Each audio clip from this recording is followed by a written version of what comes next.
Kaixo eta ongi etorri egun berri batera, gaur iraiak 28, osteguna da, eta bi elkarrizketa izan ditugu egun honetan.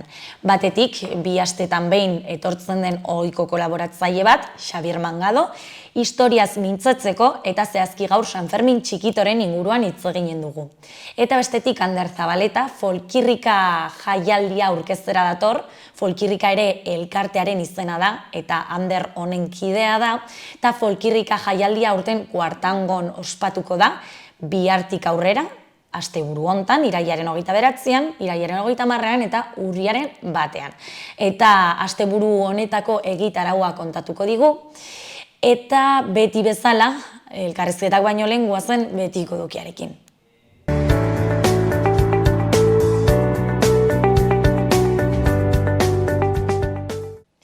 Goazen orain gaurko efemeridekin. Gaurko egun batean, baina 1878an, Alkoleako bataiaren ondoren, Elisabet Lehenengoa, Espainiakoak, Frantziarantz ihes egitea erabaki zuen. Urte batzuk geroago, 1939an, Bigarren Mundu Gerran, Alemania nazik eta Sepsek, Polonia bien artean banatzeko asmoak sinatu zituzten. Egun berean eta gainera urte berean, Varsovia, Polonia, Alemania naziari errenditu zitzaion. Eta bukatzeko, 2007an, Juan Jose Ibarretxe lehendakariak 2008ko urriaren 25erako herri galdeketa iragarri zuen Euskal Autonomia Erkidegoan. Ikusiko dugu aste honetako agenda. Ostegunean, ilustrazio tailerra, fanzine iletsuak. Fertxu Izquierdo eta Irantzu Pikerok, ordu txikitan liburuaren egileek fanzine iletsuak ilustrazio tailerra eskainiko dute. Arratsaldeko 5etan, 15 pertsonentzako tokia egongo da eta izan emate ordena errespetatuko da. LGTBI+ elkarri laguntzeko taldea. Arroturen zentroak antolatzen duen programazioaren barne, elkarri laguntzeko taldea antolatu dute ostegunean. Arratsaldeko 6etan Arrotun. Zure burua gehiago ezagutu nahi eta hobeto maitatzen ikasi nahi duzu, etorri ELT-ra. Pertsona gisa beste batzuekin batera eta elkarrekiko errespetuz taldean hazteko esperientzia. Miseriaren adarrak bertso saioa. Miseriazko Garaioni adarka eta adar joka hariko dira Maia Agirre, Jon Gurrutxaga, Eki Mateorena eta Lourdes Ondaro Miseriaren adarrak bertso saioan. Arte ekimen sozialistaren eskutik, ostegunean 6:30 Laban. Irakurle taldea, Suak erreko ez balu. Eneko Barberenaren Suak erreko ez balu liburuaz solastuko dira Zaldiko Maldikoko irakurle taldean. Elkartean bertan, arratsaldeko 7:30. Larunbatean, Su txikien itsasoa topaketa. Trantsizio ekosozialari nola heldu izango da eskubide sozialen kartak antolatutako topaketaren adatza. Goizeko 10etan, trantsizio ekosozialerako edukiez eta aliantzen beharraz hausnartzeko eta eztabaidatzeko tartea izanen da. Arratsaldean berriz, elkarrekin egin nahi denaz aritzeko eta askotariko borroken berri izateko tailerrak antolatu dituzte. Iraiaren 30ean, Ozaetako Garai On sorgigunean izango da. Berriozarko Euskararen eguna. Berriozarko Euskararen asteari amaiera emateko Euskararen eguna ospatuko dute larunbatean, hilak 30. Goizeko 11etan, Dianen musikarekin hasiko da ospakizuna eta egun osoko egitaraua antolatu dute. Arratsaldeko 8etan, Nahiak Nahi taldeak kontzertua eskainiko du. Histerria antzezlana. Histerria antzezlana eskainiko dute arratsaldeko 7etan, Jesalazko kiroldegian. Sarrera doakoa da eta edonori zuzenduta dago. Igandean, mendi irteera, Arangoiti Arbaiunera. Biltokik irteera tematikoen barruan, asteburu honetan, Kareharria Nafarroan antolatu du. Arangoiti Arbaiunera izango da lehenengo irteera. Igandean, goizeko 8etatik 3etara. Irteeran izena ematiko bidali mezua, 6-9-9-6-1-2-1 zenbakira. Kilotin handia. Atikus konpainiaren eskutik Kilotin handia ikuskizuna. Kolometan eskatuaren inspirazio eredua Onkixote mantxakoa da. Onkixoteren sindromea dauka. Hau da, egun oso ematen du ahizpekin batera zaldun ospetsuaren abenturak gogora ekartzen. 4 urtetik gorako haurrei eta familiei eskainitako ikuskizuna da. Sarrerak 3 euroren truke eskuratu daitezke interneten eta lehiatilan.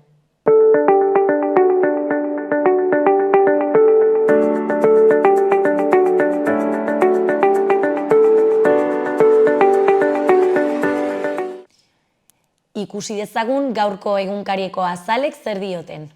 Diario de Notiziasen titular nagusian, Volkswagenek berretsi du 400 langile finkoko soberakina izango duela 2 urtean. Batzordeak uko egiten dio nahitaezko irterei, eta aurre erretiroen eta borondatezko bajen alde egiten du. Enpresak 3 urterako hitzarmen kolektibo bat proposatu du trantsizio aldi horretarako. 2027 eta 2028rako 350.000 auto ekoiztea eta enplegua berreskuratzea aurre ikusten du. Argazki nagusian, Juana Sánchez, Xabier Olarra, Peio Eltzaburu, Segundo Tazu, Mikel Buldain eta Enrique Ugalde daude sariekin. Izenburuan, edizioaren aitzindariak aitortzea. Nafarroako 7. azokak atzo ireki zituen ateak Sarasate pasalekuan. Eskuinean, batetik, Sánchezen garaia heldu da Feijóoren porrotaren ondoren. PPko hautagaia ez da gai falta zitzaizkion 4 botoak lortzeko. Tabernak dio hobe dela Espainian eta Nafarroan antzeko gobernuak egotea. Bestetik, Nafarroa erlojuaren kontra ari da lanean gidabaimeneko puntu ikastaroak suspertzeko. Jarraian, Marina Sainz, katedradun transexuala eta aktivista LGTBIk dio translegea anbizio handikoa dela. Benetako berdintasunerako politika publikoak jartzen dituela. Futbolean, amaitzeko, Osasunak etxean duen sorte txarrarekin hautsi nahi du. Bere lehen garaipena nahi du Sadarren Atletikoaren aurka bere pizti beltza. Diario de Navarrako titularrean, Volkswagen Nafarroak 400 enplegu baztertuko ditu ekoizpen murrizketagatik. Landabengo lantegiak 4.500 langile ditu gaur egun. Behan, batetik, udalmaparen erreformak Bildu eta Nafarroako gobernua aurrez aurre jartzen ditu. Ezker Abertzaleak euren eta UPNren artean aukeratzeko deia egin dio gobernuari. Bestetik, foru gobernuaren iazko bidaiek 200.000 euroko kostua izan zuten. Argazki nagusian, Alberto Núñez Feijóo atzo kongresuan egindako hitzaldietako baten ondoren. Titularrean, Feijóok galdu egin du, baina liderrago atera da Sánchezen aurka. PPko buruak bere alderdia kohesionatu du eta presio egin dio sozialistari. 2 hilabete baititu Kataluniako independentismoarekin ituna izteko. Goiko berrietan, Nafarroa ezagutuk irurita begiratzen du. Alboan, karkar elikadura dendarik gabe geratu da. Eta bukatzeko Juan Peralda bizitza txirrindulari olimpikoa izan ondoren. Garako titularrean, Feijóok Moncloari egindako lehen erasoa geldiarazi dute euskaldunek eta katalanek. PPk 178 botoko gehiengoaren aurka talka egin zuen lehen bozketan, eta bihar errepikatzea espero da. Horren ostean, protagonismoa Pedro Sánchezek hartuko du. Behan, EAEko 40 zentrok pediatrarik gabe egon dira hainbat egunez udan. Argazki nagusian, Zarauzko hilerriak txiki eta otagiren ohiko omenaldia hartu zuen atzo, fusilamenduaren 48. urteurrenean, eta sortuk frankismoaren biktima izan ziren militante horien askatasunaren aldeko borroka aldarrikatu zuen. Baionan arratsaldean ekitaldi batek Patxa plazan gogoratu zuen aurten 4 hamarkada betetzen direla galek Ipar Euskal Herrian euskal taldeen aurka jotzen hasi zirenetik. Tituluan, memoria oso baten aldeko gudari eguna. Ezkerrean, emakumeen jabetzea eta gizonen indarkeria pantailara. Izan amatasunaren ikuspegitik, neska gazteen jabetzatik edo gizonezkoek eragindako indarkerietatik, sekzio ofizialean patriarkatuaren gordintasunak, ertzak eta arrakalak izan ziren nagusi Okorno, The Royal Hotel eta Les Successeurs filmekin. Berrian, titular nagusian, Leioako 5 espetxean ez hartzeko bidea ireki du zigor eskaerak jaisteak. Fiskalak urte erdi eta urtebete arteko kartzelaldia eskatu du 2016an EHUren kampusean izandako istiluengatik. 5 gazteek akusazioak onartu dituzte. Epaiketa bukatuta epaiaren zain gelditu da auzia. Argazki nagusian, ez ustekorik ez, Feijóok ez du behar adinako babesik lortu. PPko hautagaiak inbestidurako lehen bozketan gutxienez 176 boto behar zituen Espainiako presidente izateko, baina soilik 172 lortu ditu. EH Bilduk eta EAJak kontra bozkatu dute, eta nazio auziari heldu diote beren hitzaldietan. Ezkerrean batetik Volkswagenek adierazi du urte eta erdiz 400 langile gutxiago beharko dituela Nafarroan. Multinazionalak berretsi du ekoizpena murriztu beharko duela, baina 2027tik egungo enpleguan eutsi ahalko diola. Behan, Tabakalera, bidaia bat zigarro egilean garaira. Argazkian Clara Álvarez Gutiérrez eta Susin Estar. Bukatzeko El Niñoren auspoa klimaren berotzeari. Fenomeno atmosferiko hau uztailean hasi zen, eta nabaritu da haren eragina. Inoiz neurtu den udarik beroena izan da. Amaitzeko Euskal Herria Irratian, berri nagusian, Volkswagen Nafarroak 400 lanpostu murriztuko ditu bi urtez. 2024ko bigarren hiruhilekotik 2025ko urtearen amaiera arte bi txanda eta erditan lan egitea proposatu dute. Ekoizpen aurreikuspenak datorren urtean hobetuko direla eta 2027tik aurrera gaur egun baino langile gehiago beharko dituela iragarri du. Beste berrian, Gaiarrek proposamen zabala aurkeztu du udazken eta neguko denboraldirako. Urtarrilaren 31 bitartean, 36 ekoizpen taularatuko dituzte. Euskarazko 8 emanaldi baino gehiago haien artean. Itziarituño, Eñautelorrieta edota Han Etxegoien izango dira tartean. Sarrerak dagoeneko eskuratu daitezke. Bukatzeko Burlatan euskara doan ikas daiteke. Udaleko euskara eta migrazio zerbitzuek antolatu dute urrian eta azaroan eginen duten ikastaroa.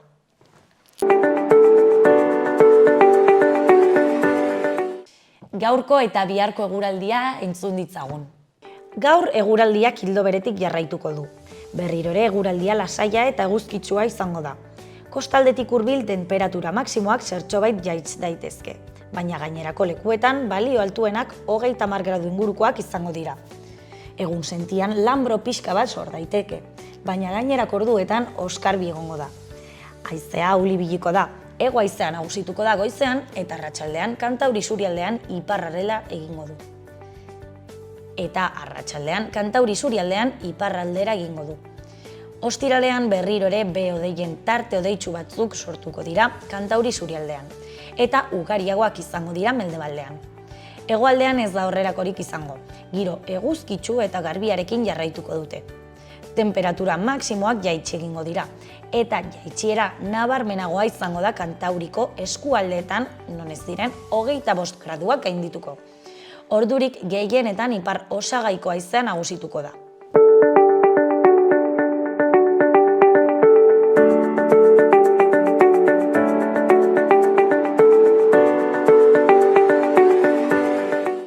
Kaixo eta ongi etorri gaurko lehenengo elkarrizketara, beti bezala eta 2 astetan behin, gure ohiko kolaboratzaileetako bat etorrik da, Javier Mangado, arratsaldeon. Ongi etorri berriro ere. Ongi. Pasaden asteburun San Fermin txikito izan genuen, eta horren arira, horren inguruko bitxikeriak eta gauzak eta San Fermin txikitoren berezko historioa ezagutuko dugu. Eta hasiko gara askok uste dugun mito batekin, uste dugula San Fermin dela Iruñeko patroia, ez? Bai, eta ez da... Eta ez da horrela. Ez da. Bai, kontua da, nahasketa hori dago, ez? Hemen festa nagusia da San Fermin, orduan pentsatzen da, asko pentsatzen dute, nik ere bai garai batean, zera hemengo patroia zela, ez? Iruñeko patroia zela. Baina ez, hemengo patroia, Iruñeko patroia, San Saturnino. San Saturnino, San Fermin, firmo aita, San Ferminen aita. Eta bera, umea zenean, bataiatu zituen. Eta San Saturnino San Saturnino nolabait ekarri zuen San Honorio. Eta orduan, San Honorio oso garai batean nahiko herrikoia zen ere bai San Saturnino, ez San Saturnino bezalakoa, eta ez San Fermin bezalakoa, are gutxiago ez, baina nahiko herrikoia zen, eta izan ere San Zernin Elizaren atarian bi irudi daude, bi eskultura daude, eta bat San Saturnino, baina beste ez da San Fermin, beste da San Honorio. Orduan, San Fermin da Nafarroko patroia, ko-patroia, San Francisco Xabierrekoarekin batera.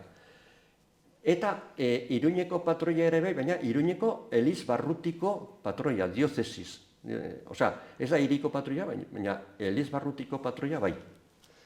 Horregatik ez dago auzoango festa, ez? San Fermin, San Lorenzo. Ez. Klaro, han ez da mugatzen. San Lorenzoko patroia, inguru horretako auzo horretako patroia da San Lorenzo. Eta ez da ospatzen San Fermin, ospatzen da San Lorenzo, abuztuaren 10ean ospatzen da. Eta nahiko festa herrikoia da, oso polita, oso ongi antolatua eta oso herrikoia, giro oso polita dago.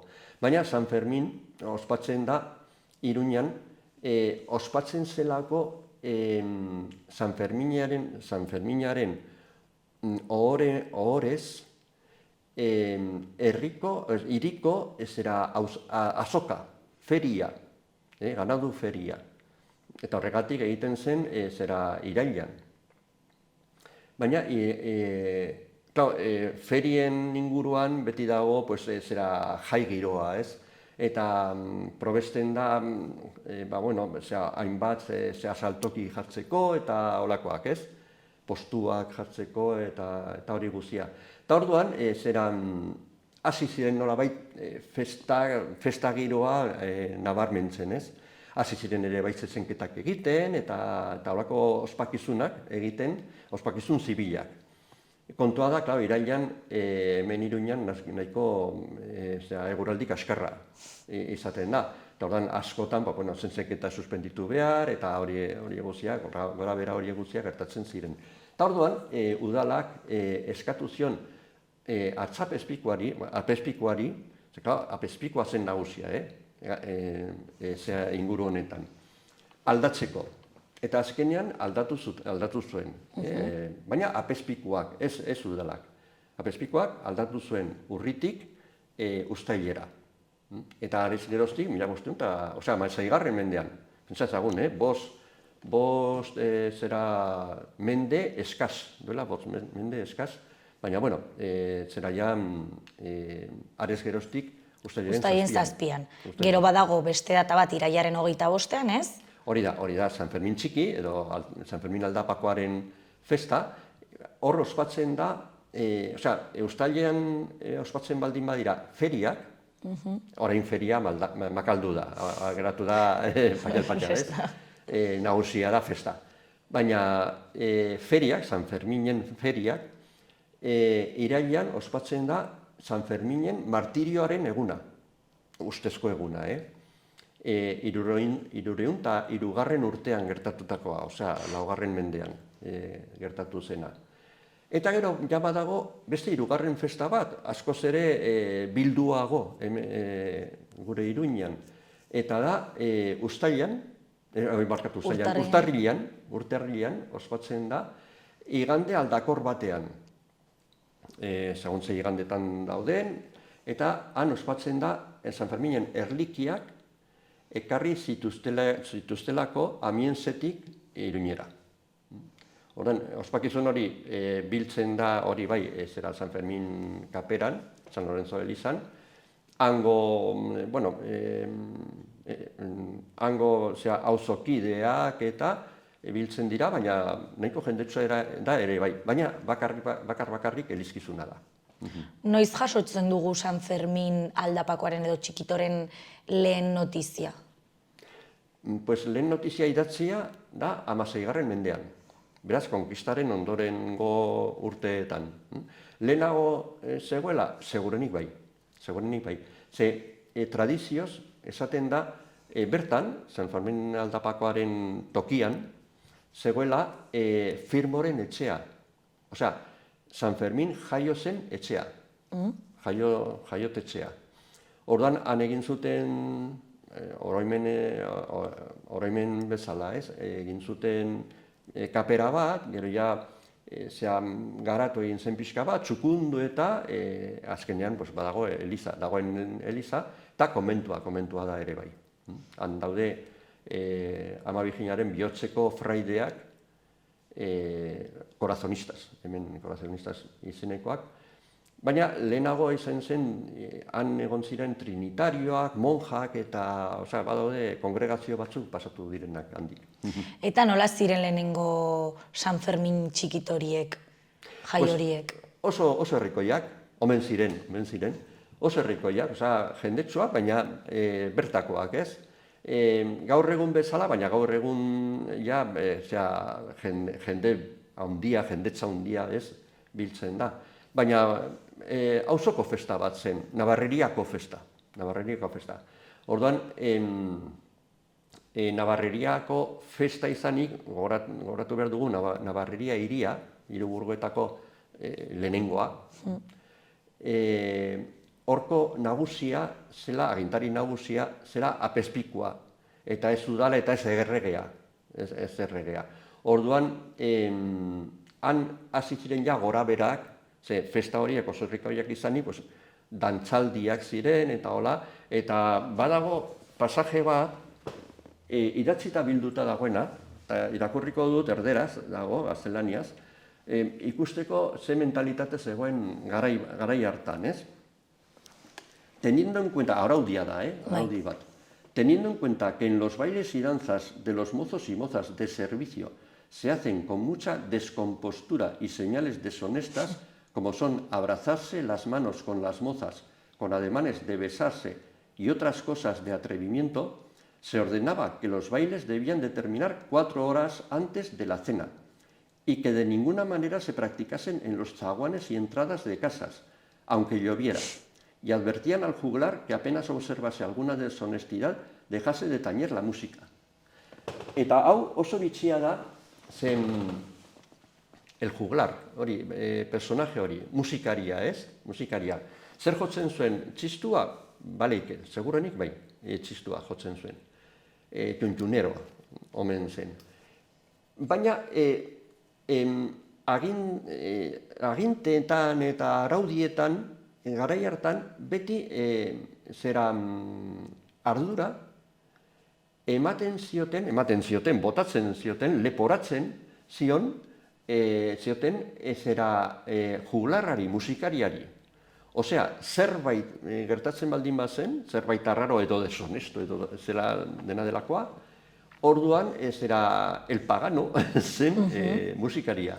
Ez jendea, jendea igual ere bai, baina, pixka bat etxera, baina arduraduna zen musikaria. Eta zer gertatu zen araudi honen ostean? Beti bezala. Herrikoak saiatzen ziren, zeharkatzen edo saiesten nolabait araudia. Horan,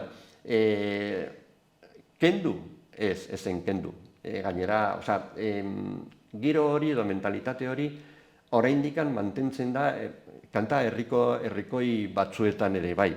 Aunque el arzobispo diga ez dakit zer, holako zerak agertzen dira, holako ideiak agertzen dira beti. Eta beti gaur egun duen indarra izan dute festa hauek, edo egonda jeitsiera bat, egoera bat? Gora berak izan dira, mendeetan barna izan dira. Garai batean, zinegotziak ere, parte hartzen zuten prozesioan. Prozesio ofiziala zen, gaur egunez. Ez doa udala. Baina, garai batean, bai.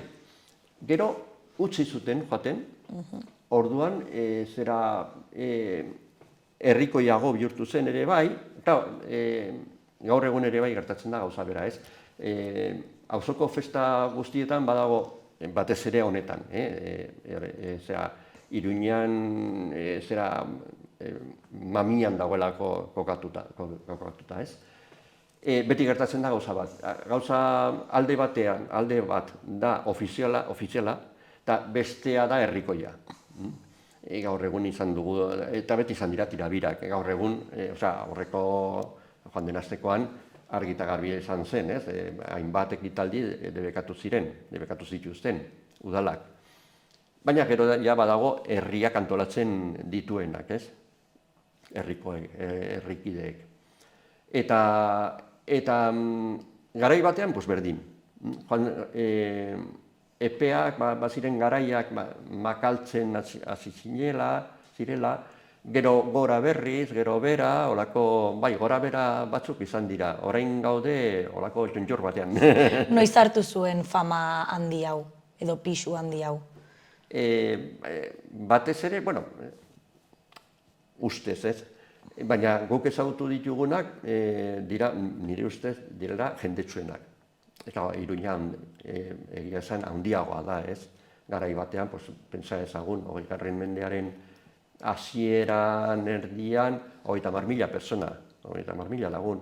Eta gaur egun, 300.000, gaude 10 aldiz biderkatuta, ez? Orduan, orain bai dela jendetsuena behintzat bai, eta ekitaldi asko egiten antolatzen dira bai. Eta zergatik da berezi 76ko urtea, festa hauetarako? Bai, hor izan zen aldagune horietako bat. Komentatu dugu, gora eta bera ibili direla, normalean herrikoek hartzen zutenean, hirikoek hartzen zutenean antolamendua eta berpizten zen, ez? Eta orduan, halako batean gertatu zen hori. Makaltzen ari ziren festak, patxal zegoen, eta orduan sortu zen auzokideen artean, sortu zen olako iniziatiba, ez? Eta batzorde bat osatu zuten, auzo batzordea. Ura izan zen jatorria gaur eguneko auzogune elkartea eta hori guztia, ez? Eta orduan, jende hori, hori da nire garaian behintzat, ez, adineko garaian. Eta ezagutu genuen garaiura, ez? Eta batzorde horretan parte hartu zutenak, ziren oso jende gogotsua, gauzak egiteko gogo handiz, hasi ziren, eta hasi ziren antolatzen gauzak, udalak, horien artean, udalari eskatu zioten olako laguntza edo subentzioa edo lakoa, ez?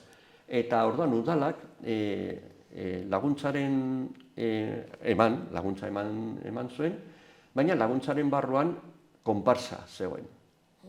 Eta orduan hasi zen konparsa, Iruñeko konparsa, erraldoiak eta buru handiak, joaten, bi egunetan, larun batean eta igandean. Eta orduan, konparsak biltzen du jende asko, ez? Umeak, familiak, gurasoak, aitonamonak, eta orduan hasi zen, jendea etortzen eta hunditzen gaur egun arte. Osa, ordura arte ez zegoen konpartsarik? Joaten ez. Ni dakidan ez behintzat, Orduan hasi zen, ni 72an sartu nintzen, ez era 4 urte lehenago sartu nintzen, eta ez ginen joaten, eta 76ra arte. Kontua da, arez geroztik handik, ez era 2 urtetara, 78an, San Ferminetako gatazka ikaragarri hura gertatu zela, ez? Eta orduan, San Fermina bertan bera utzi ziren, eta San Fermin txikiak ospatu ziren areagotuta, zezenketak entzierroak eta dena. Eta arrakasta handiarekin, horrek ere bultzatu zuen, ikaragarrizko bultzada eman zion. Eta zergatik kendu zituzten zezenketak eta entzierroak? Batez ere, eguraldiaren gatik. Noiz kendu zituzten? 19. mendean ja kendu zituzten, ospatzen ziren, entzierroak eta halako batean, entzierroak eta... Bi egunetan, bi entzierroak. Bai, bi edo hiru egunetan. Bi edo hiru entzierro eta zezenketak. Kontua da, hori, eguraldi ez dela oso aproposa askotan, eta egin zuten azkena, 1800 uste dut, 50 azkeneko bi zezenketak bertan bera utzi behar izan zituzten, eguraldiaren gatik. Eta ordan, desagertu ziren, bertan bera utzi ziren. Gero, 20. mendean, 40. hamarkadan, ere bai egin ziren berriz. Baina bertan bera utzi ziren berriz ere bai, eguraldia ez da batera proposa. Askotan, urte batzutan, bai, oso eguraldi hona da, baina beste urte askotan, euria eta euria baldin badago, bertan bera utzi behar da. Eta ja, kendu ziren. Bada, izan dira, iniziatiba batzuk eta asmoak eta eiteko berriz, ez? Ez dut uste bueltatuko direnik orain, nik ere ez dut uste, ez. San Fermin txikia dira ja beste mota batekoak, ez beste mailakoak, da herrikoiagoak eta palos de casa esaten da, ez? Zer du berezi San Fermin txikik? Herrikoitasuna. Niretzat, auzokidetasuna, herrikoitasuna.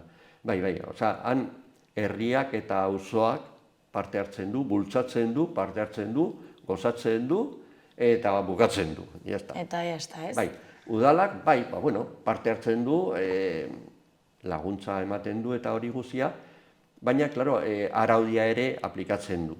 Eta araudi hori, segun nola aplikatzen den, edo zen iritziren pean aplikatzen den, gauza batzuei baimena ematen zaie, batzuei ez.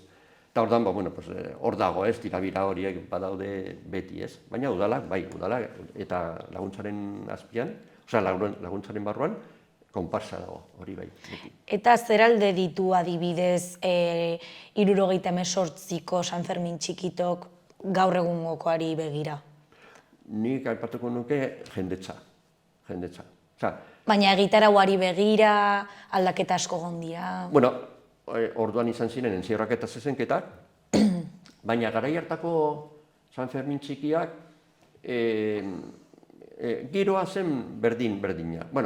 Berdin-berdina, oso antzekoa.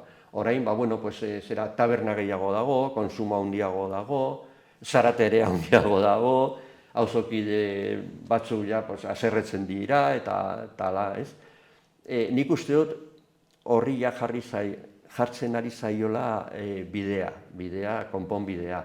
Baina beti dago, festa baldin badago, desmadre ere badago. Eta orduan, hango jendea, bertako jendea, ez, biztanleak, urrengo egunean lan egin behar baldin badute, nahiko neketsua haientzat, ez? Baina giro da oso herrikoia, oso herrikoia. Eta garai hartan, herrikoia zen, kontua da, Iruñerriko auzoak eta herriak eta hola ez ziren hain garatuak.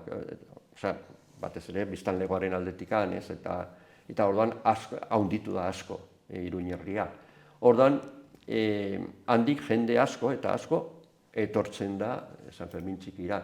Horregatik, toki murriztu batean edo txiki batean hainbeste jente sartzea, beti horrek gora berak egatzen ditu beti. Eta zer da zuretzako San Fermin txikitok duen bereziena edo oberena zuretzat? Oberena? Ni ez naiz inpartziala honetan. Ni konparsan ibili naiz urte askotan, eta niretzat konparsa giroa da politena, niretzat, eta gozoena niretzat. Kontua da, orain ere bai badagoela konparsa bat auzoan, eta beste hirugarren konparsa txiki bat. Eta orduan, tartekatzen dira, haien artean, eta ni ez naiz joaten, orain San Fermin txikitan, ez naiz joaten bakarrik nire konparsa ikustera. Baizik eta besteak ere bai, eta oso giro polita besteetan, irudi niretzat ikaragarri politak eta oso zongi eginak dira, lau erraldoi, auzoko konpasak ari naiz. Lau erraldoi, eta ideia da oso ona gainera, ze irudiak dira unibertsoaren lau osagai, lau elementuen irudiak, ez? Ura, lurra, zua eta haizea. Eta oso ongi irudikatuta daude, oso ongi zainduta, auzoko jendeak zaintzen du asko, erraldoi horiek, txukunak dira, eta oso ongi dantzatzen dute, oso ongi dantzatzen dute. Orduan, niretzat da momentu batzuk, hoberenetakoak horiek. Ikustea nola dantzatzen duten, eta hala. Duela zenbat sartu zinean konpartsan? Ni? Bai. Bo! Dinosaurien garaian. Bai, sartu nintzen 72an, eta han egon nintzen 51 urtetan. Duela 10 urte hor nonbait, jubilatu nintzen, jubilatu ninduten, nikatu ziren nitaz, baina ez, txantxa. Baina hori, 51 urtean emateak ematen du, dakarzkin niri sekulako ez oroimenak eta momentu onak eta goxoak eta bihotzean sartuta hori bai. Eta beti izan dute berezitasun hori eta fama hori, konpartsek? San Fermin txikiko zera... Orokorrean bai, horrelako jaietan eta... Bai. Osa, guretzat, konparsako ontzat, ez dira berdinak, baina maitatzearen aldetikan maila berekoak dira San Fermin nagusiak eta San Fermin txikiak. Bai, dudi gabe. Eta zergatik sartu zinen konpartsan, 72an? Pues oso bitxia. Egunkarian iragarki bat ikusi nuen. Bai, momentun batean gertatu zen, igual jende gutxi zegoen. Se necesita gente para comparsa? Hoxe. Tan agertu nintzen, hori ere, da nire pasadizo personala, baina sartu nintzen aldi berean zera konparsan eta udal dantza taldean. Dantzari eta konparsalari. Izan zara dantzaria ere. Bai, 15 urteetan, gehiago konparsan, baina bai, eta batera gainera.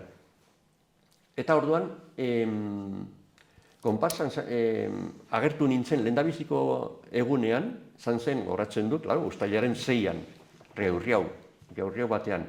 Garai hartan Riaurriaun zen, kilometriko eta amaigabekoa.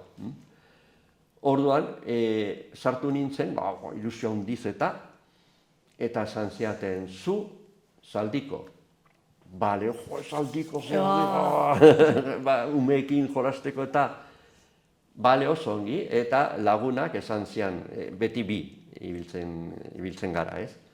Lagunak esan zian, nik lehendabiziko txanda hartuko dut, eta hartu bigarrena. Primeran, lehendabiziko txandan, joan nintzen, ez era kale nagusian, luzatu, ordan Riaurriau bukatu baino lehen aldaketa egin genuen, ez? Eta oraindik gogoratzen dut, Garzia tabernan izan zen. Garai hartan, gaur egun oraindik badago, ez? Eta egin genuen aldaketa, tatean nintzen komuna moto, umen artetik ez? Eta, hasi ziren, umeak nirekin jolasten, bustanatik zen, Total, orduan konturatu nintzen Zaldiak, gainera Zaldiko hori zen okerrenetakoa. Eta, piso handia zeukala, eta, ai ama. Eusten da bi sokakin, zorbaldan, ez? Eta hasi zirazkiela hiltzatzen, ez? Hiltzatzen eta, ai ama, eta bultzatu gure, eta ordan ezin jolastu, eta ibili nintzen, nola edo hala, ez? Kontua da gero, buelta ezen zuzena. Baizik eta Gazteluko plazatik, buelta osoa. Garai hartan, konparsa, erraldoiak eta gordetzen ziren orain osasun bidea dagoen tokian. Orduan, buelta ikaragarria handia, haraino heltzeko. Eta azkenean utzi nuenean, Zaldikoa utzi nuenean, esan nuen, hau ez da niretzat. Hau ez dut dagoentatzen. Eta ez duzu berriro hartu. Eta ez nintzen agertu. Zazpian ez nintzen agertu. Jo nintzen dantzatzera, prozesioan dantzatzera, dantzari. Eta, arratsaldean eta, hau, sendatzen ari da, kasi igual, zaituko naiz berriz. Eta 8an, bueltatu nintzen. Eta orduan eman zidaten kiliki bat. Ez Zaldiko bat, baizik eta kiliki bat. Eta oso erosoa, hartu nuen oso erosoa, disfrutatu nuen ikaragarri, eta horrela jarritu nuen. Eta ez geroztik, 3. urtean edor nonbait, nagusiak, ez dakit zera jakin zuen ni dantzarian nintzela, edo zergatik, esan zidan, zu erraldoia. Bale. Ez nuen sekuran nire pensatu, nire, eta gurekide askokin hitz egin da, gertatu zaigu gauza bera. Nik iliki edo Zaldiko, jolastera. Eta, pues, zu erraldoira. Pues bale. Eta, ordan, sartu nintzen erraldoi batean, lagunak ere esan zian, begira, zuke utzi hemen, utzi hemen, aurrean, zea sorbaldan, gero ukondoak ere bai, sartu horrela, eta hasi mugitzen, eta venga, gora. Eta, pues, gora. Eta horrela hasi nintzen. Osea, pinpan, lehendabiziko urtean bakarrik aldatu ninduten erraldoiez, osea, hasi nintzen toko-tokorekin, gero jarraitu nuen ez dakizeinekin, laugarrenarekin uste dut, eta ja hirugarrenera pasatu ninduten. Eta han, pues, 35 urte edo ez dakizen bat eman nituen. Osea, ia urte guztiak erraldoiekin. Erraldoi horrekin, bai. Osea, zaldikokin zenuen esperientzia txarra. Gero, zaldiko bat ez nuen arez geroztik hartu, ez, segulan ere. Kontua da, bai, azkeneko urteetan 5 urteetan edo, ja sartuta nonbait. Claro, zenbat pisatzen du erraldoi batek? Gureak, nik eramaten nuenak, 64 kilo. Bai, badaude, 59, 67, tarte horretan dauden guzia. Eta gero, ja, behin, zahartzen hasi nintzenean eta hola, pues orduan ez era buru handi bat hartu nuen, alkatea, begiak mugitzen dituna. Eta nire oso gustora. Jolasteko aukera gutxiago duzu, baina ume txikiekin oso polita da, ze argazkiak egiten duten erraldo, buru handiarekin eta hola. Eta orduan, hasieran igual zera izutu egiten dira, gero, ematen diozu eskua, jolasten zu begiekin eta hola, eta azkenean, adizkidetzen dira, lasaitzen dira, oso giro polita da. Eta orain jarraitzen duzu erraldoiekin? Ez, dola ja 10 urte utzi nuen. Orain ikusten, eta emate dituzu ere bisita gidatuak, ez? Banagoker, emanen duzu bat, edo eman duzu jada Ziudadelatik? Bi, aurreko 2 asteetan, 2 egin dugu, bat ez era Zabalguneko harresiak, izan zirenak, gaur egun ez dago arrastorik, baina non egon ziren, eta joan ginen ibiltzen,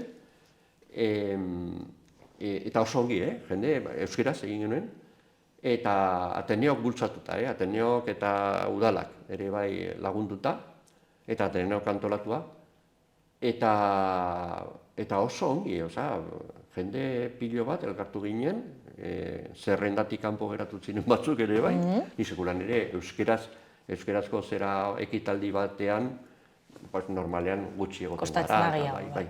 Baina ez.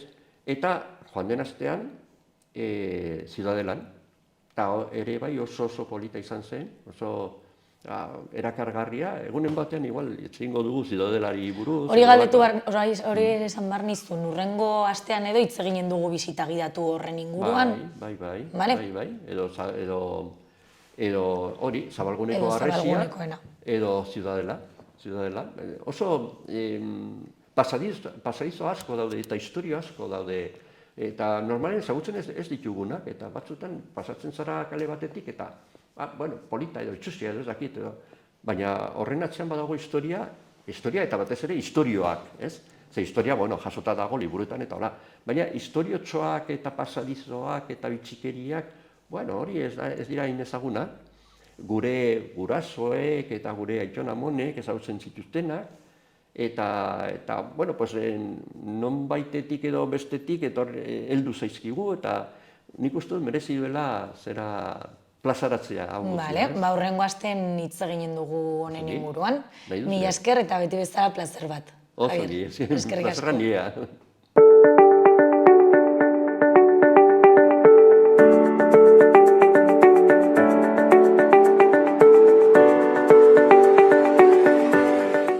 Iruñeko azken albisteak entzun ditzagun. Batetik Europako Plan for Z proiektuaren lanak hasi dira. Proiektu horretan Iruñeko udalak parte hartzen du eta trantsizio energetikorako ibilbide horri bat bultzatu nahi du. Nasubintza, Zabala eta Eskaneko, Suediako eta Emilia Romagnako Italiako erakundeek ere parte hartzen duten partzuergo baten buru da Nafarroako gobernua. Haren helburua da trantsizio energetikorako ibilbide horri bat bultzatzea, herritarrek eredu iraunkorrago eta justuago baterantz aldaketa bat egin ahal izan dezaten, non gobernantza sistema berri bat garatuko den. Europako batzordeak ekainean onartu zuen proiektu hori eta 1,5 milioi euroko aurrekontua du horretarako. Bestetik, Iruñak, Kaparroso, Ziganda, Santa Engrazia eta Biurdana presa txikiak ondasun babestuen udal katalogoan sartzea proposatzen du. Udal planaren katalogoaren aldaketa elementu horien izaera historiko ondarizkoan oinarritzen da eta osoko bilkuran onartu behar da. Eguneratze horren helburua da presa txikiak Arga ibaian dagoen azpiegitura hidraulikoaren zati diren presa horiek orain arte katalogoan agertzen ez zirenak barne hartzea eta horrela horiek suntzitzetik babestea eta kontserbatzea, berreskuratzea eta birgaitzea erraztea. Hasieran presa txiki horiek errotei lotuta bazeuden ere, gaur egun Kaparroso eta Ziganda kasuetan bakarrik gertatzen da hori. Horregatik udalak eraikuntza lotu gabeko elementu gisa sartzea proposatzen du kasu guztietan. Baina errota batekin harremana dagoen kasuetan baterako jarduketak lehenestea gomendatzen da. Amaitzeko Iruñeko udalak gazte informazioko korrespontsalien programaren edizio berri bat jarri du abian. Lehenik espazio kolaboratzaileak bilatzen dira eta ondoren gazteak gune horietan beste gazteei informazio interesgarria helarazteko eta hurbiltzeko. Programa honetan lankidetza gune bati lotutako bi gaztek, ikasketa zentroak, ikastetxe nagusia, egoitzak edo gazteentzako beste gune batzuk, beren intereseko informazioa emango diete gazteei. Gazte etxeko, gazte informazioko bulegoa koordinatuta eta gainbegiratuta. Izena emateko azken eguna urriaren 6an da.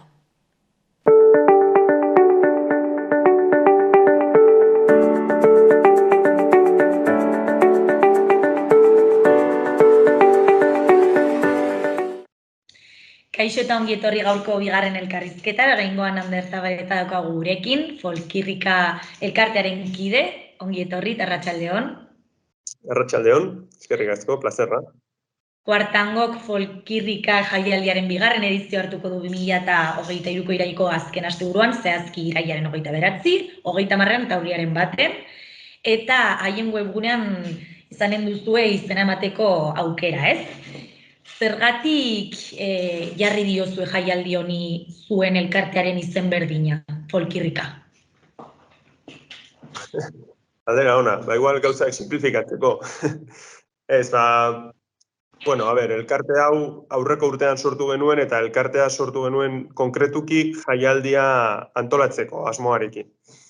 Orduan ikuste hasiera baten jaialdiari izena bilatu genion eta Folkirrika izena etorri zitzaigun burura. Eta nahi gabe zuzenean elkarteari ere izen berdina jarri genion, nahasmenik ez sortzeko.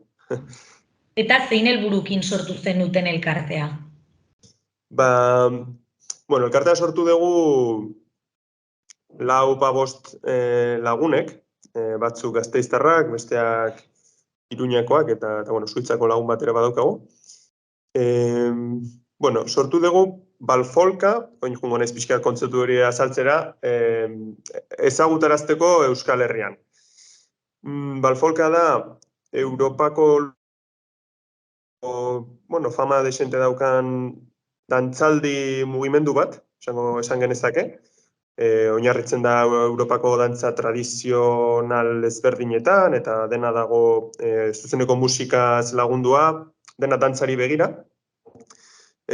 Guk elkartekideok ezagutu izan dugu bakoitza bere kabuz Europako toki ezberdinetan jaialdi estilo hau eta asko gustatu izan zitzaigun guztioi eta orduan gero Euskal Herrian elkartopatu izan dugu eta esan genuen ze guai hau gustatzen zaigu guztioi, zergatik ez dugu hemen ere ezagutarazten. Eta pixkat ideia horrekin erabaki genuen jaialdi bat egitea Folkirrika izena torri zitzaigun burura, eta jaialdiari pixkat estruktura bat emateko erabaki genuen elkartea osatzea. Eta nondik jarri duzu izen hori Folkirrika, ze bi izenen lotura da edo? Folk argi dago, ez da, dena, dantza jaialdi honen musika estiloa bereziki folk esparruan kokatu genezake. horregatik folk, eta irrika,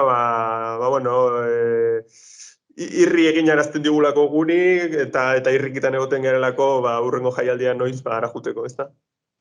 Badago beste hitz bat, jam. Jam. Zer esan nahi du jam? Jam saio bat edo. Bai, jam saio bezala, jam session bezala ezagutzen da askotan, honek egiten dio referentzia, edozein musikari elkartu, jaialdian parte hartzen duen edozein, instrumentua jotzen duen edozein personak, bere instrumentua ekarri, mailinguru baten bildu eta musika jo. Edozeinek proposatu dezaken kantu bat eta gainontzeko saiatzen gara jarraitzen, ez? Azkenan da musika saio ireki bat edozeinek parte hartu ahal izateko. Eta badugu asmoa jaialdian ere olako saioak egitea. Zeintzuk dira jaialdiaren oinarriak? Oinarri nagusia esango nuke da lehen esan dudana, ez da? Folka ezagutarazi eta gerturatzea Euskal Herrira. Orduan, hori hartuaz premisa bezala, jaialdian eukiko ditugu alde batetik dantza ikastaroak, folk giro hontan dantzatzen diren dantza ohikoenak erakusteko, agian beste lurralderen bateko dantzaren bat erakusteko, pixkat jendeari erakutsi zer dantzatzen den eta ikastaro batzuk eman. Eta gero egongo dira dantzaldiak. Dantzaldiak, eukiko ditugu talde ezberdinak, emango dutenak kontzertua, baina kontzertu horren partikularidadea da, beti dena da dantzagarri, ez? Osea, publikoa ez dago eserita musika entzuten modu pasibo batean, baizik eta publikoa dago dantzatzen. Ez da derrigorrezkoa, nahi duenak ikusi detzake eserita baitaren. Hori da pizkate ideia. Eta gero jam saio hauen ere, nahi izan dugu txertatu, jaialdi hauetan nahiko ohikoa izaten da, kontzertua bukatzerakoan, gaueko ordu txikitan, nahi duenak jarraitu musika jotzen, eta nahi duenak jarraitu musika horri dantzatzen, egin dezala. Hori da pixkat jaialdiaren estruktura. Nori zuzendutako jaialdia da? Zein da zuen publiko objektibo hori? Nik esango nuke edozein, osea, dantza interesatzen zaion edozein pertsona. Helduak, haurrak? Bai, guk nahi duguna da adin guztietako jendeak elkarrekin ondo pasa dezala. Eta gazte batek, zahar batekin dantzatu ahal izatea, eta viceversa, ez? Osea, gu nahiko nuke horrelako publiko ireki bat eukitzea. Eta gero, dantzari dagokionez, nik uste dut dantza mundu ezberdinetatik datorren jende askok disfrutatu dezakela jaialdi honetaz. Naiz eta, folka duen oinarri eta dantza tradizionalak dituen oinarri, dantza gehienak egia da pausu edo oinarri errez baten oinarritzen direla, baina gero hortik, pasu errez horretatik, aukera guztia daukazu, improvisaziorako edo igual beste dantza esparru baten ikasitako urratsa txertatzeko, salsa pasu bat edo swing pasu bat. Orduan, zentzu hortan nahiko librea da eta nik uste edozein personak disfrutatu dezakela, inoiz dantzarik egin ez duenak, edo swing egiten duenak beste nun baiten, edo salsa mundutik datorrenak, nahiko irekia da zentzu hortan. Iaz Iturmendin Nafarroan ospatu zenuten eta aurten Kuartangon, ez? Laben zehazki, zergatik aldaketa hori?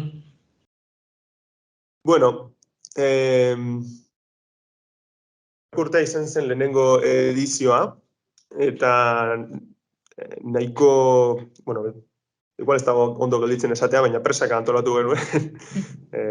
Pixkat denbora gainera etorri zitzaigun, eta hor tokia bilatzen egon ginen pixkat azkenengo momentuan, Iturmendin suertatu zitzaigun aukera zoragarri bat, eta asko lagundu zigun Iturmendiko jendeak, udalak.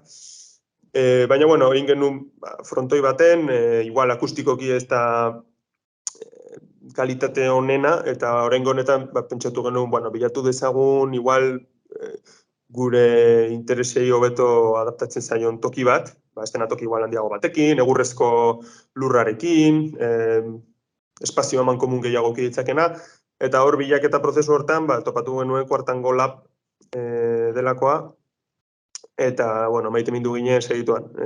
Espazioa da pasada bat. Daukagu eszenatoki eta antzoki handi bat, egurrezko lurrarekin, badaude beste hainbat gela erabili ditzakegunak tailerrak emateko, lo egiteko nahi duenak, gero espazioa naturaz inguratuta dago, badago errekatxo bat ondoan, mendia daukazu bertan ere bai, badaude jatetxe batzuk ere inguruan, iruditu zitzaigun, bete zitzakela eskatzen genituen hainbat baldintza. Aipatu duzu iazkoa pixkat presaka antolatu zenutela, aurtengoa denborarekin prestatu duzue? Bai, aurtengoa daramagu, ia urte osoa. Poliki-poliki prestatzen bai. Ordu, jarri dugu esfortzua jaialdian, bai. Eta zer modu zala ere pasaden urtekoa? Ondo, oso ondo. Lehenengo edizio bezala, nik uste dut oso ondo funtzionatu zuela, jendeak erantzun zuen. Jende desiente etorri zen, eta nik uste sortu zela bilatzen genuen giro hori, ez? Jendea dantza, guztiok elkarbanatuaz, danekin. Izan zen jaialdi txiki magiko bat, horrelako zerbait deskribatuko nuke. Eta konta iguzu aurtengo egitaragoa, irailaren 29an eginen duzue irekiera ez, eta egun horretan zer eginen duzue? Jaialdiari hasiera emateko pentsatu den gehien dantzatzen diren dantzen oinarrizko ikastaro bat ematea. Inoiz mundu honekin kontakturik izan ez duen edonork, gauzatxo batzuk ikasi eta geroko dantzaldietan ja dantzatu ahal izateko. Orduan horrela hasiko dugu jaialdia, eta horren ondoren, afaldu norberak nahi duen bezala, utziko dugu horretartetxo bat afaltzeko, eta gero ja edukiko ditugu bi dantzaldi, bi talde ezberdinekin. Lehenengo taldea, jatorriz etorri barzan Diatao izeneko akordeoilari frantses bat, baina zoritxarrez aurreko astean sorbalda utzi zuen, eta bera ezingo da etorri, orduan ukiko dugu beste Suitzatik datorren akordeoilari bat, Silvain izenekoa, eta berak irekiko du jaialdia, eta ondoren Suitzatik datorren laukote batek jarraituko du Gran Baltasar. Akordeoi, biolin, flauta, travesera eta gitarrarekin. Eta bukatzerakoan kontzertua, libreki nahi duenak jam saio hauetako bat nahiko genuke antolatu. Eta gero hurrengo gunea, ez? Larunbata izango da igual egun potentea edo, goizetik hasiko gara, egunari hasiera emateko yoga saiotxo bat egingo dugu, dana pixkiat espabilatzeko, aurreko gauatik, eta gero jarraituko dugu dantza ikastaro ezberdinekin. Ideia da simultaneoki bi dantza ikastaro egotea, norberak aukeratu dezan hoberen datorkiona. Eta goiz da arratsalde horrela pasako dugu, dantza ikastaro ezberdinekin. Naiz hartuko orain dantza azaltzen, pixkat denetarik. Arratsaldean, ikastaroa bukatutakoan, 7:00 ukiko dugu Nomaziak izeneko 8 edo 8 baten kontzertua, beraiek abesten dute. Eta gero berriz ere afal ondoren 3 kontzertu, 3 dantzaldi edukiko ditugu. Lehenik iparraldetik datorkigu Adar Duo, bikote bat, akordeoi, trikitixa, alboka, beste hainbat instrumentu tradizional, abotsak, eta hori praktikatzen dute.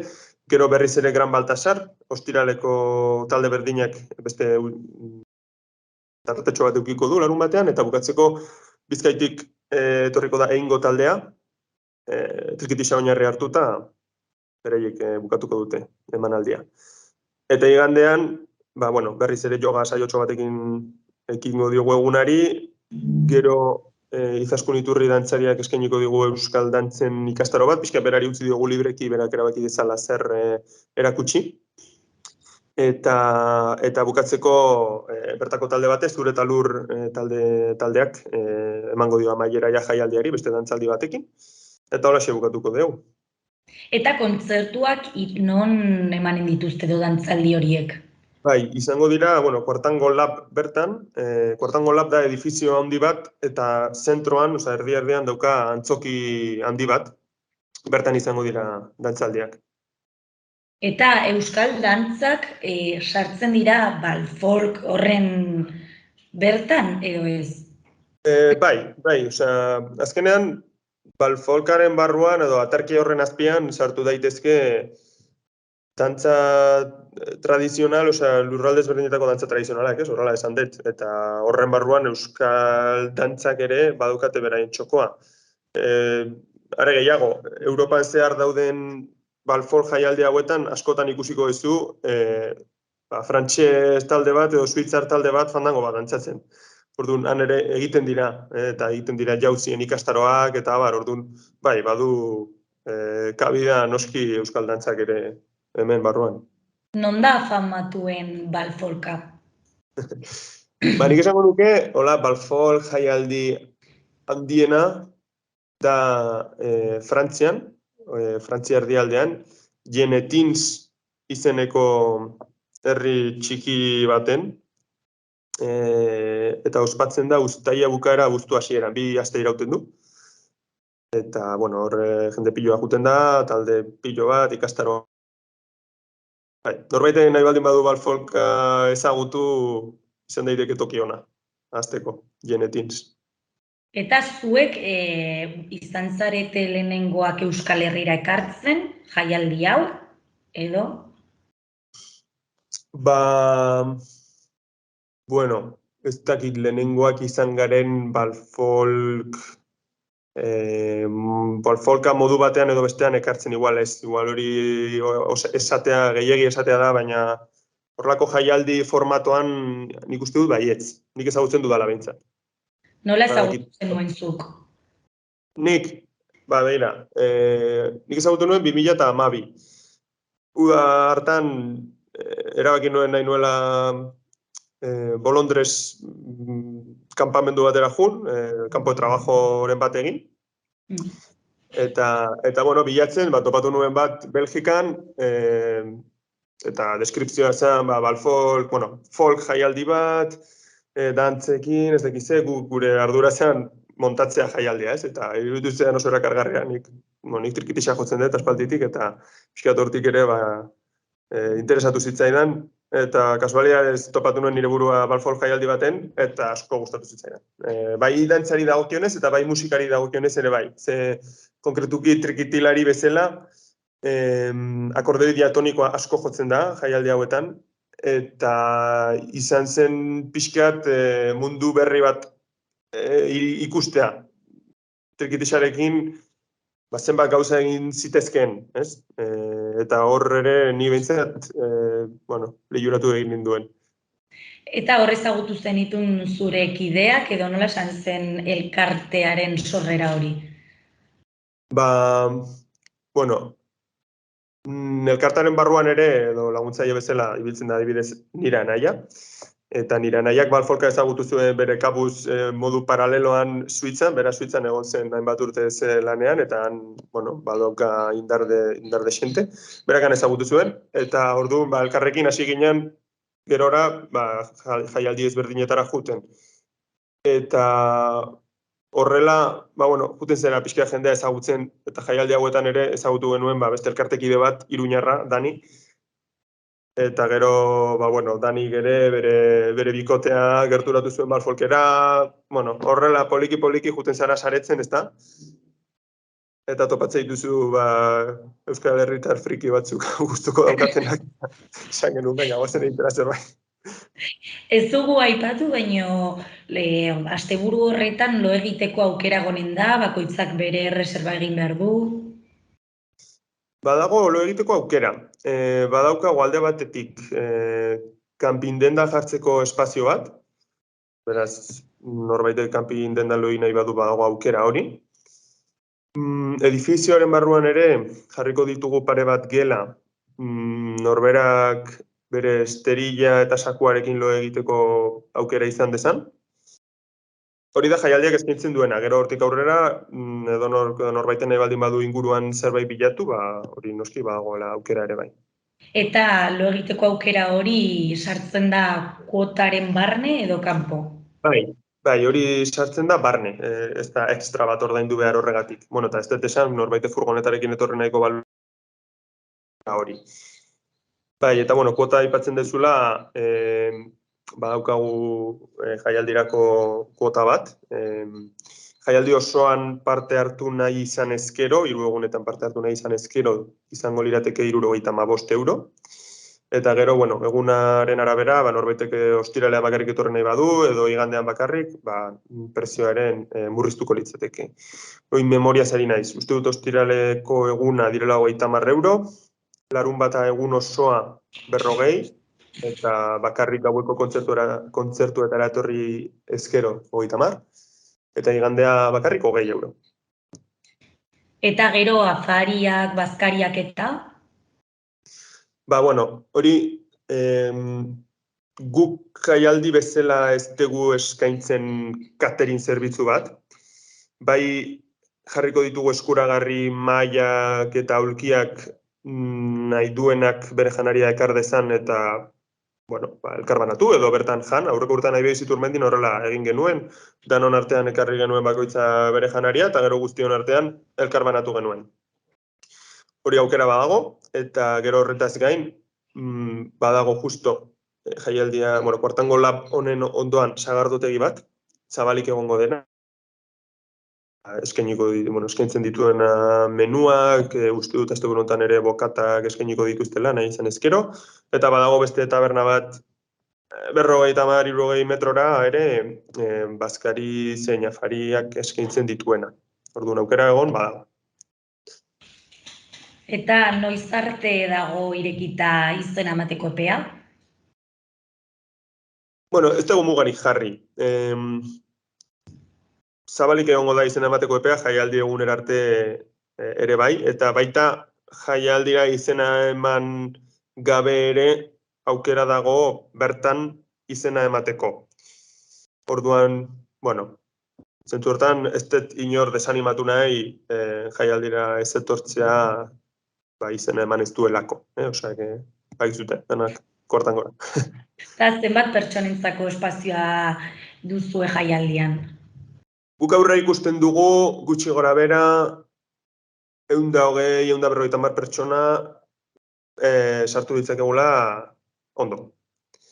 Orduan, claro, iritsiko bagina zifra horretara, igual planteatu beharko nuke muga nun jarri, ez? Baina, momentuz behintzat badaukagu tokia jendea etortzeko. Eta jada apuntatu da jende asko, gutxi, edo azken momentura arte, bihar arte ez da jende apuntatuko? Nik uste dut badaukagula joera hori hemen Euskal Herrian azken momenturako gauzak usteko, eta seguronago azkenengo momentuan jende andana bat apuntatuko dela. Bagoa ez aurrera eta momentuz optimista gaude apuntatuta daukagun jendearekin dagoeneko. Nola izan da horrelako jaialdi bat antolatzea, urte batez egon zaretela zaila da? Tontamente egin behar dira gauzak, bereziki gainera esperientzia ez daukazunean horrelako gauza bat egiten. Ikasten zoaz prozesuan, ez?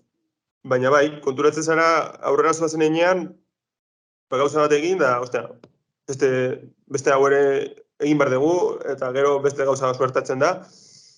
Baina, urte osoa eukita, nahiko modu sanoan kudeatu dugu egin beharra eta egin beharren banaketa elkartekideon artean.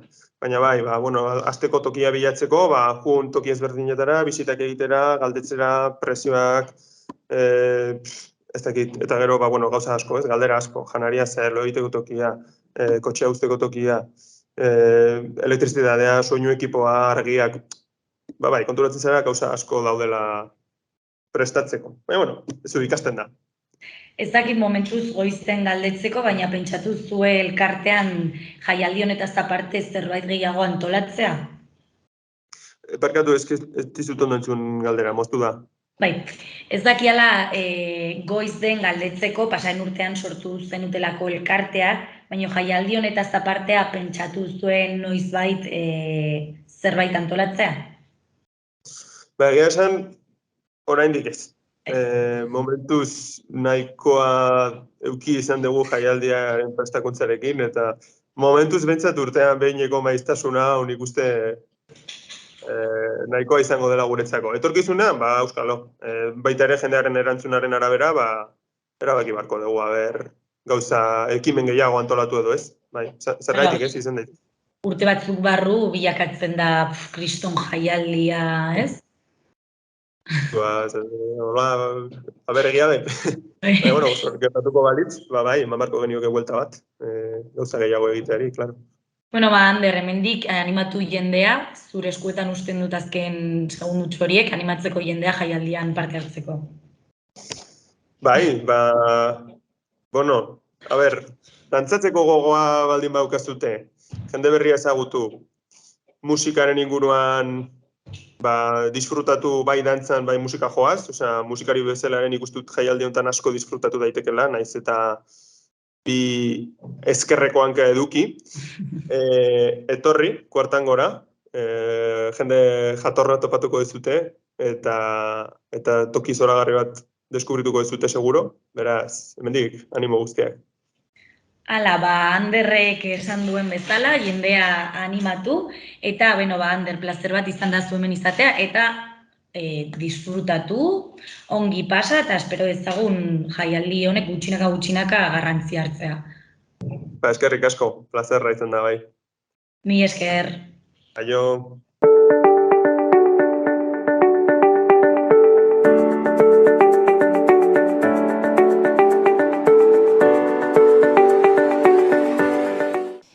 Mila esker beste egun batez hemen gurekin egoteagatik eta beti bezala bihar elkarrizketa berriekin eta eduki berriarekin hemen egonen gara. Gobierno de Navarra. Nafarroako gobernua.